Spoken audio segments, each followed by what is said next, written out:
When a man loses his job after stopping to help a stranger, he believes his life is over. But what he doesn't know is that this single act of kindness will set off a chain of events that changes his destiny forever. This gripping story is filled with betrayal, sacrifice, and unexpected twists, where one good deed leads to heartbreak, but also to a reward far greater than he ever imagined.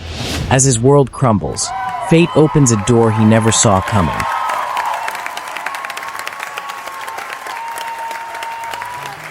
Proving that sometimes losing everything is the first step to gaining more than you ever dreamed of. A powerful tale of kindness, resilience, and destiny. Perfect for anyone who believes that hope can rise even from the darkest moments. Don't just watch, feel the journey. Because what you give to the world will always find its way back to you, multiplied. Become a member of this channel for more life-changing stories. Hello guys, haven't subscribed yet? Please subscribe now, hit the like button, and leave a comment to help. As she hurried down the street toward a life-changing meeting, her heels suddenly snapped and the sole ripped off. She froze, panic rushing through her veins. This wasn't just any meeting. Today she was to meet international investors who could change her company's future. Frustrated and worried, she muttered, "Oh no, not today. Not today of all days." Just then, a young man, Emeka Okonkwo, dashed past, clutching a worn brown file to his chest. Sweat dripped down his forehead. He was clearly in a hurry. "Young man, please, could you do me a favor?" she called out desperately. "I'm sorry, miss. I can't. I'm already late for a job interview." Emeka shouted back, but something about the woman's eyes, so sharp, so full of worry, made him stop in his tracks. He hesitated, then ran back. "What do you need?"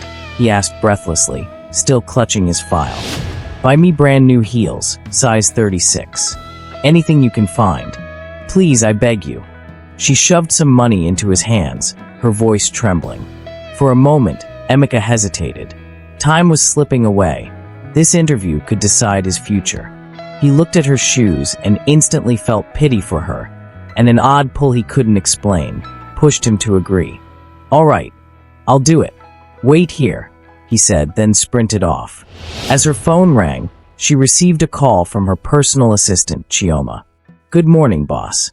The applicants have already arrived," Chioma said. "Hi, Chioma. I'm not going to make it on time. Please, you handle the interviews," the boss replied. "Yes, ma'am." Meanwhile, Nduka Okiri, her ex-boyfriend, was among the applicants and was surprised to see Chioma. Chioma was equally surprised. "So nice to see you. The pleasure is mine.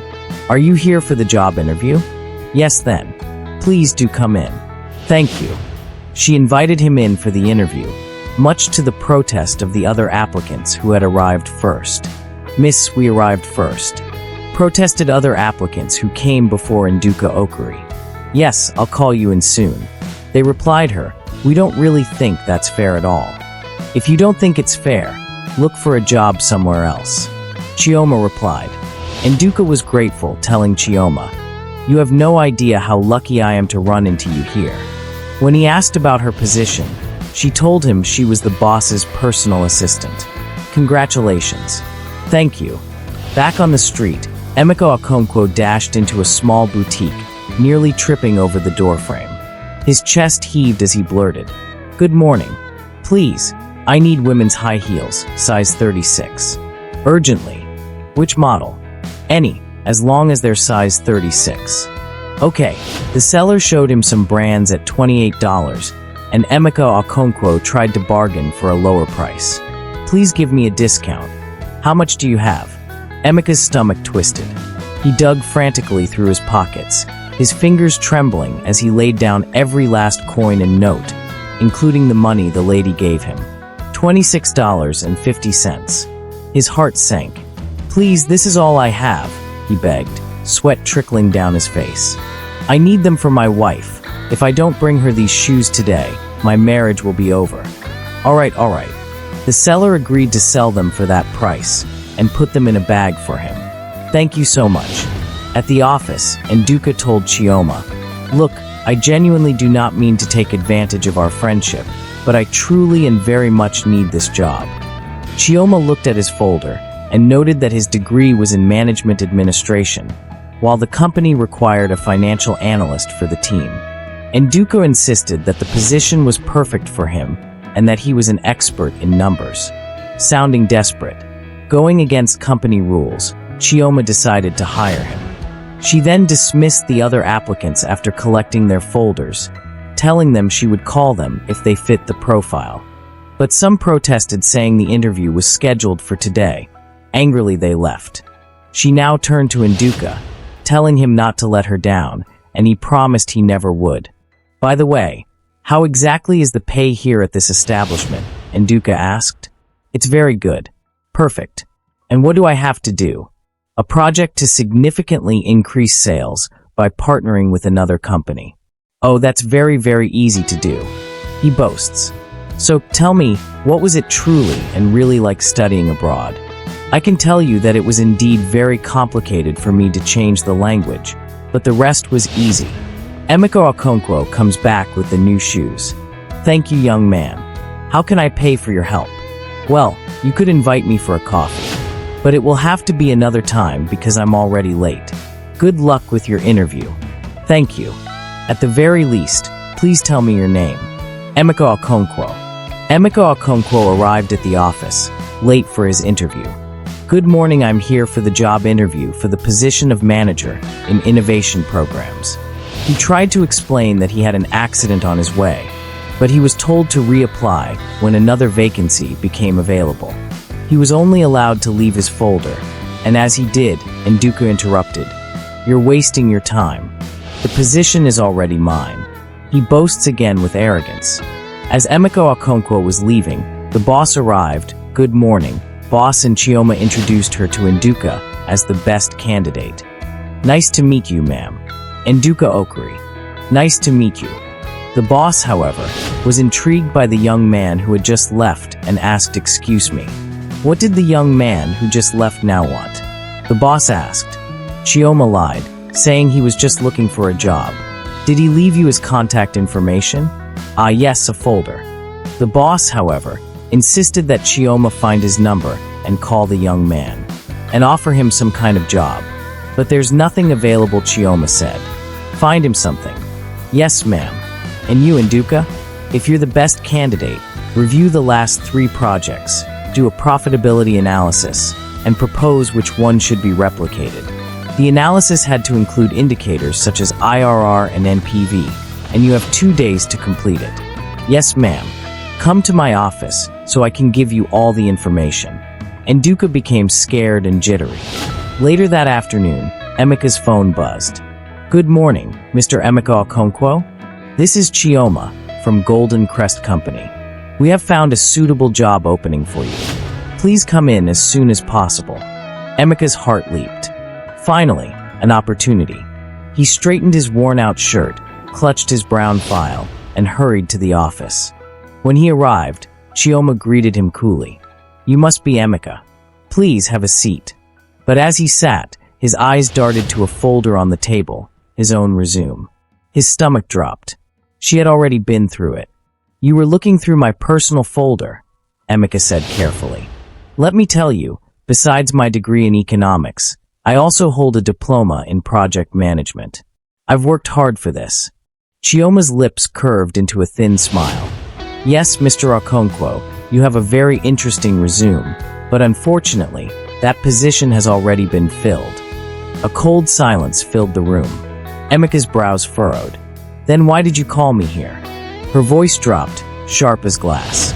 "Because I was told to. The only position left is cleaning attendant. If you want to work here, you'll mop floors, not manage projects." Emeka's chest tightened. He had spent years studying, dreaming, sacrificing. And now, reduced to this? His fists clenched under the desk. "I didn't apply for that," he whispered, his pride crumbling. "That's all there is," Chioma replied, her eyes flicking with something unreadable. Was it pity or mockery? She leaned closer. "So tell me, do you accept or walk away jobless?" The silence stretched. The ticking of the wall clock grew louder, pounding in his ears. His future balanced on a knife's edge. Finally, his voice broke. I accept. Good. Chioma pushed a box across the desk. Downstairs, you'll find your uniforms. Make absolutely certain every office sparkles. If you fail, you're out. Emeka reached for the box with trembling hands. But as he did, he caught a glimpse through the glass wall of the office. Nduka Okri, his rival, laughing smugly with one of the senior managers. A shiver ran down Emeka's spine. Something wasn't right. This wasn't just about a job, it was a game, and he was being played. Hello guys, haven't subscribed yet? Please subscribe now, hit the like button, and leave a comment to help. The boss calls Nduka Okri to her office for briefing. This particular project is very important, since we started doing business with this company. This is the largest, and it must be ours. Yes, ma'am. Don't disappoint me. I won't, Ms. Ngazaka. Especially not to a woman like you. What do you mean by that comment? Sorry, I didn't mean to be inappropriate, miss. Just do your job as it should be done, okay? Ms. Ngazaka instructed. There's your desk. As Emeka bent over his mop, he entered Nduka's cubicle quietly. Excuse me, sir. Good morning. I'm just here to clean up. Nduka barely looked up, his face pale and sweaty as he fumbled with spreadsheets on his computer. His fingers trembled on the keyboard. Emeka's eyes lingered for a second and noticed formulas flashing on the screen. NPV IRR, the kind of calculations any finance graduate should know. Sir, Emeka said softly, unable to help himself. NPV means net present value, and IRR is internal rate of return. If you adjust the... Nduka's chair screeched back violently. HEY, he barked, his voice cracking with anger. Did I ask you for help? You are a cleaning attendant. Stick to your mop. Emeka froze. I only thought. Shut up. Nduka's face twisted with frustration, his voice louder now, attracting a few curious glances from nearby cubicles. Focus on your dirty floors, not my work. The silence after his outburst felt heavy. Emeka swallowed his pride, lowering his eyes. I'm very sorry, sir. But just as he turned to leave, Nduka leaned closer, his voice a harsh whisper. And one more thing, not a single word about what you saw. Do you understand? Emeka's heart pounded. He nodded and left quickly, unease gnawing at him. Something wasn't right. As he stepped out into the hallway, fate twisted again. He ran straight into her. The lady with the high heels. For a moment, both froze. Then she smiled, surprised. You? Do you work here? Yes, Emeka replied, still catching his breath. I never imagined I'd see you again. Me neither, she laughed lightly. But life is full of surprises. You finally got the job. Emeka gave a faint smile, hiding the ache in his chest. Yes, not the one I wanted, but at least I have one. And what job was it you wanted? She asked curiously. I had applied for. Before he could finish, Chioma's voice cut in sharply. Excuse me. Mr. Mike Ugwu is calling for you right now. The lady excused herself politely and walked away, leaving a trace of her perfume in the air. Emeka watched her go, a strange mixture of admiration and frustration swirling inside him. Later that evening, Emeka entered the boss's office to clean. To his shock, the boss smiled warmly at him, holding up the very pair of heels he had bought. I recognized them instantly, she said, her eyes twinkling. They cost $28. You forgot to remove the tag. Emeka's face flushed with embarrassment. Thank you, she interrupted gently. You saved me that day. Let me pay you back the balance. Emeka shook his head firmly. No. Instead, if you'd allow me, I'd rather invite you for a coffee. His voice trembled slightly, but his eyes held steady. Don't answer now. Think about it. She smiled, half surprised, half amused. All right, I'll think about it. Just then, her phone rang sharply. She raised a finger and stepped aside. I'll take this call. Emeka gathered his mop, bowing slightly. It was very nice seeing you again. Likewise, she replied softly, her eyes lingering on him longer than expected. As Emeka walked out, his heart raced. He had just crossed an invisible line, one that could change everything. The boss now turns to Induka. How is the project going along? Making progress, Ma. I need you to give me what you have by this afternoon, please. Yes, ma'am, thank you. Hours later, Induka presents his proposal shivering and afraid. Miss, here's the latest progress report on the ongoing project. Thank you. If you have any questions, please let me know. Are you leaving already? The boss asked. Yes, I do have something important to take care of. Besides, it's already 5 o'clock. Induka replied. All right, but tomorrow I expect you here promptly on time, so we can plan the project presentation with the other owner of the company. Yes, miss. Induka hurriedly leaves. Chioma walks up to him. What did she say about the project? He boasts again, everything's perfect, don't worry. He now proposes. How about we go celebrate? Chioma tries letting him know the workload around the project. Tomorrow we really have a lot of work. He cuts her off. It's just going to be a coffee, like old times. Let's go. All right. Just to celebrate the fact that we are now co-workers. The next morning, Emeka Okonkwo walks into boss office to clean. Saw her looking frustrated while going through a file. What exactly is this? She exclaimed. Everything is wrong, very wrong. Sorry, I really didn't mean to be rude at all. It's okay. Just tell me, what exactly is the problem? Emeka Okonkwo asked. If I tell you, I really don't think you could help me. Emeka Okonkwo tells her, don't underestimate me. Miss, I was able to assist you with your heels. I can do absolutely anything at all. The boss tells him, I wanted to do an analysis for the project with Mike, but what he did, everything is wrong. Can I see? Asked Emeka Okonkwo. She hands him the file. Do you know anything about numbers? I truly didn't mean to be rude. It's okay. Can I ask you a question? Yes. What are you hoping to achieve with this project? I want to reach an agreement with a bigger company. But if I don't manage it, we could lose part of our operation. I understand, but tomorrow I will explain to Mike Ugwu, our client, that the file project is simply not ready. The boss continued, I just truly hope I'm lucky and that they don't take away my agreement. You won't ever lose it, Emeka Okonkwo replied. Only a miracle could actually really just save us. Well, I'm going to a work meeting now. Yes, ma'am, excuse me. Good luck, and wear some really good, comfortable heels to make you look more elegant. I will do that. As the boss leaves, Emeka Okonkwo picks up the file, goes to Induka's table, and puts on the computer and start work. He worked on the project throughout the night and printed it out before dozing off.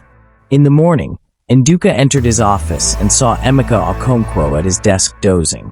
He yelled at him, What are you doing at my desk? Emeka Okonkwo, startled, gets up grabbing his works. Sorry. How dare you touch my documents? I just wanted to help. Help me. Are you not the cleaning attendant? Don't you know you're nothing? Think you're anything else?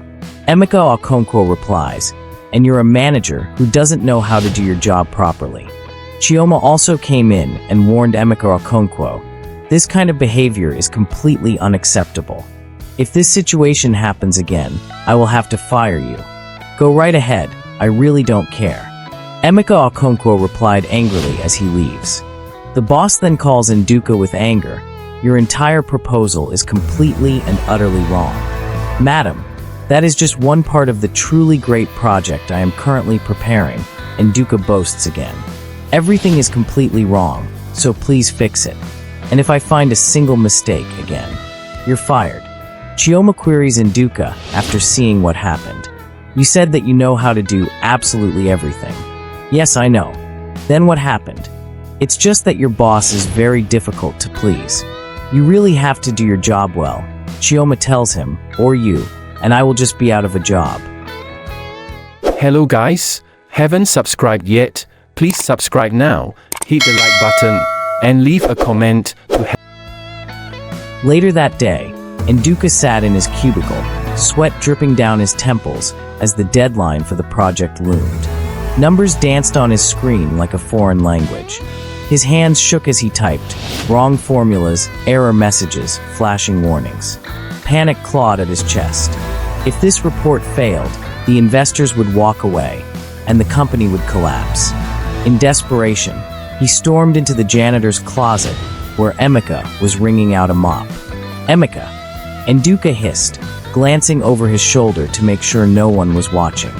"You fully understand this project stuff, right?" Emeka looked up slowly, his eyes narrowing.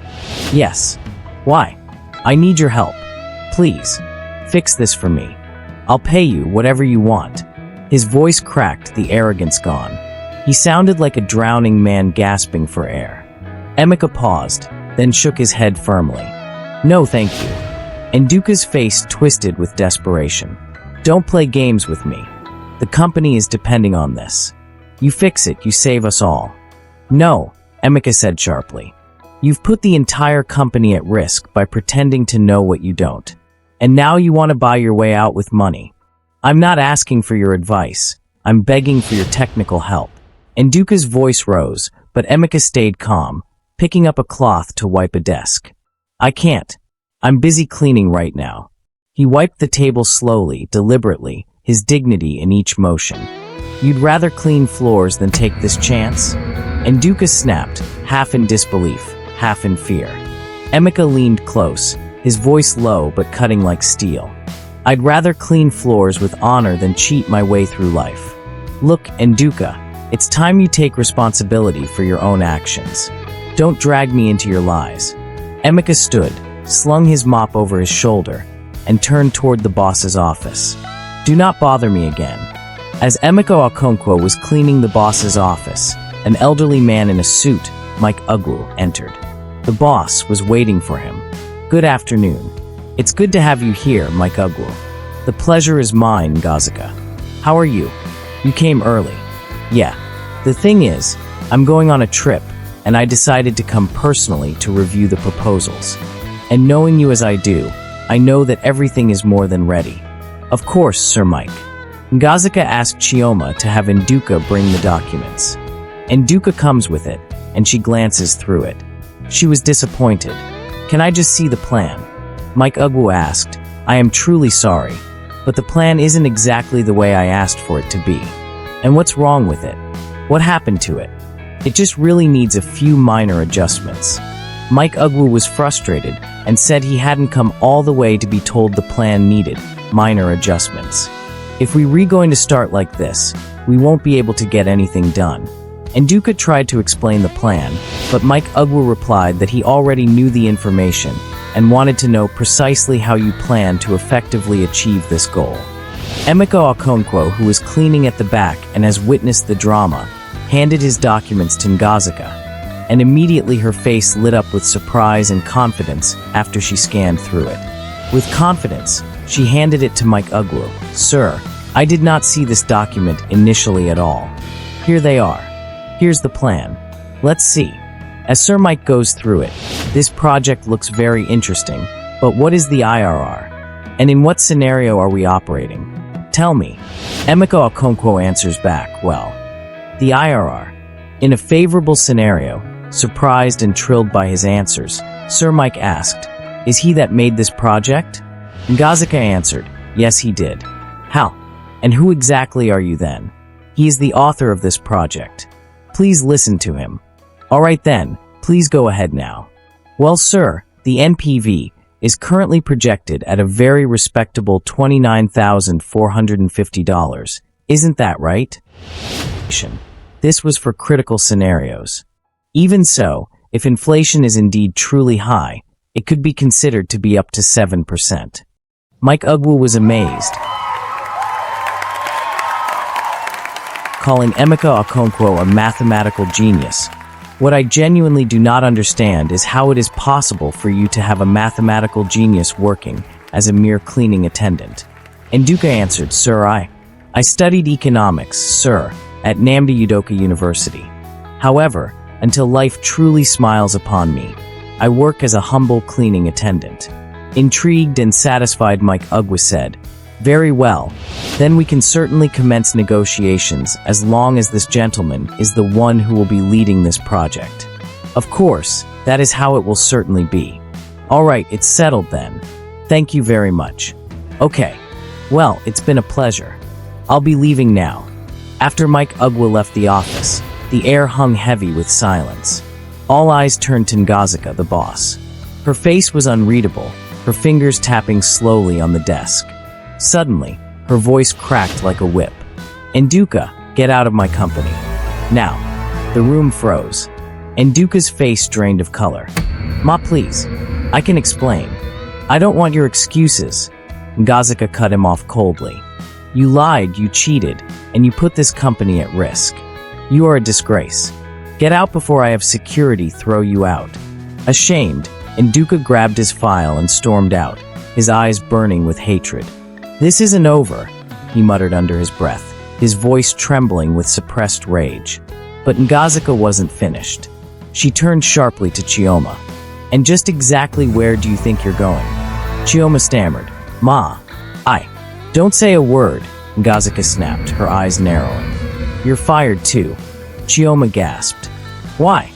"Because you knowingly hired Nduka when you knew he wasn't qualified for this position. You betrayed my trust, Chioma. Get out." Tears welled up in Chioma's eyes, but she lowered her head and walked out silently. The room was now quiet, with only Emeka left standing awkwardly with his cleaning cloth in hand. Ngazika's eyes softened as she looked at him. "Tell me, Emeka," she asked slowly, "why did you never tell me you were an economist?" He shifted uncomfortably. "Because, ma'am, you never asked." Her eyes flickered with surprise. "And Chioma knew?" "Yes," Emeka said honestly. "But since the position I applied for was taken, she offered me the cleaning attendant job instead."